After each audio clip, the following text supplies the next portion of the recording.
Hey guys, welcome back. It looks like spring is in the air. It's cold out here, but I'm coming out to the greenhouse and get a little work done. It shouldn't take me that long. We gotta get started. I looked in the garage and it looked like my fig trees are trying to bud. I've seen robins, I've seen doves. I know it's gonna get cold, and I hope we don't get a repeat of last year where everything started budding and then we got a real deep cold and didn't get much fruit, but hopefully the greenhouse will protect what I'm going to put in there. I come out to the little greenhouse and it's 60 in here today. So what I'm getting ready to do is I'm going to move this here out and put it out behind the shed, and I am going to put a couple of pots here and see what I can grow in here. And this lettuce here is coming on up. I have some more kale here coming up. I put this tote over it because it gets kind of cold, but there's others growing also. Well, I see some of the little seeds coming up. I believe all of this is kale or either Swiss chard. They all went to seed here.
Well, I got the pots in here, and what I'm going to do with these pots, it's still cold, getting down to the 20s at night, and I'm hoping it'll work, but I was told that you can plant potatoes this time of year, so I am going to put a potato in each one of these pots as an experiment and see how they do.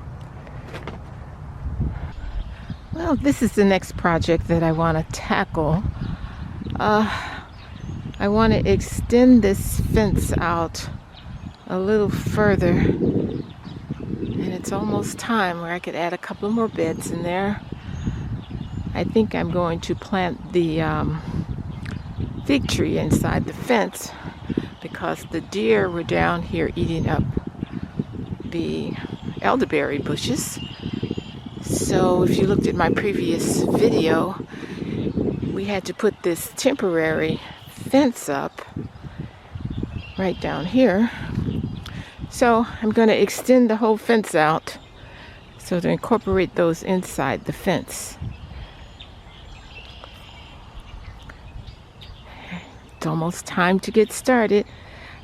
I see a few weeds coming up. I'm back in the kitchen and I want to show you what I fermented this week. Well, I want to show you what I did. I put a cup of blueberries in here. Now these are frozen, and I am going to put, for right now, I'm going to put 2 tablespoons of honey in here. This honey is a little crystallized because I've had it a while, but it's still okay to use. Hope that's not too much. Okay, and now this, if you look at Rain Country, I think that's the name of the channel.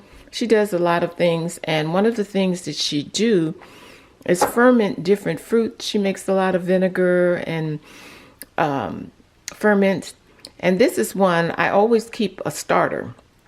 This is a raisin, and I just put 1/4 of a cup of sugar and filled it up with water. So this is what I do to start my ferment. Now this time I'm going to put 1/2 cup in here, because, oops, I'm going to have to strain this.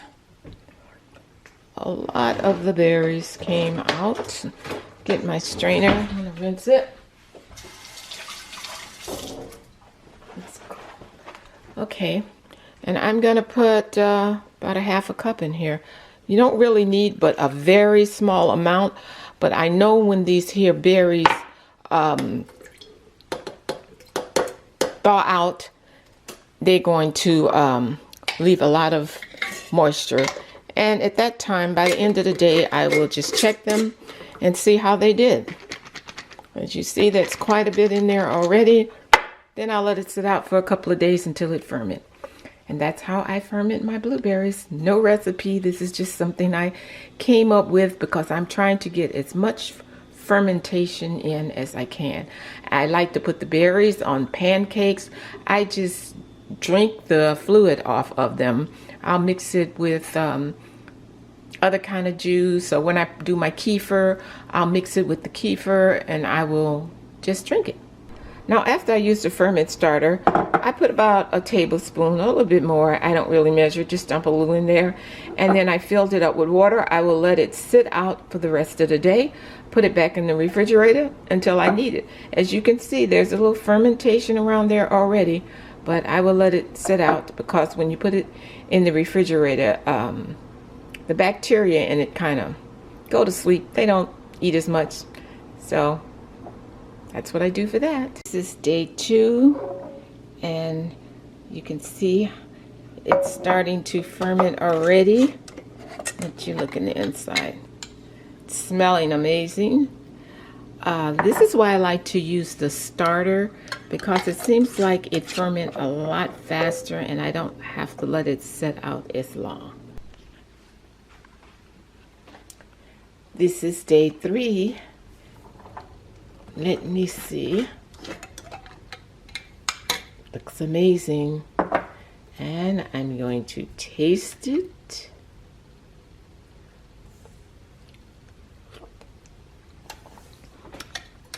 Perfect. Could let it sit out one more day. Now the house is so cold. I did put it in the oven overnight with the light on. I think I'm going to leave it in until this afternoon, but this tastes great. Try it. I'm trying to do more fermentation. If you got any ideas, please leave them in the comments. I love listening to the birds. Hope you can hear them. This is Lady P. Peace and love. Until next time, I'm out.